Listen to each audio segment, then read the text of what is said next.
మిమ్మల్ని ఒక్కటే అడుగుతున్నా, ఇవాళ రాజేందర్ ను మీరందరూ ఆశీర్వదించండి. ఇట్లాంటి వాడు చదువుకున్న వాడు ఉంటే ఢిల్లీలో నాకు అండగా ఉంటాడు.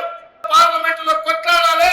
రేపు మన ఇండియా కూటమి ప్రభుత్వం వస్తే ఆ ప్రభుత్వంలో మీ సమస్యల్ని పరిష్కరించడానికి రాజేందర్ లాంటి చదువుకున్న వాళ్ళు పార్లమెంట్ సభ్యులు ఉండాలి.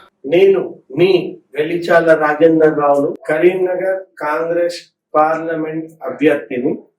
13వ తారీఖు నాడు బ్యాలెట్ లో 4వ సంఖ్య మీద హస్తం గుర్తుపై ఓటు వేసి నన్ను గెలిపించగలరని మనవి. మిమ్మల్ని ఒక్కటే అడుగుతున్నా, ఇవాళ రాజేందర్ ను మీరందరూ ఆశీర్వదించండి. ఇట్లాంటి వాడు చదువుకున్న వాడు ఉంటే ఢిల్లీలో నాకు అండగా ఉంటాడు. పార్లమెంట్ లో కొట్లాడాలి. రేపు మన ఇండియా కూటమి ప్రభుత్వం వస్తే ఆ ప్రభుత్వంలో మీ సమస్యల్ని పరిష్కరించడానికి రాజేందర్ లాంటి చదువుకున్న వాళ్ళు పార్లమెంట్ సభ్యులు ఉండాలి.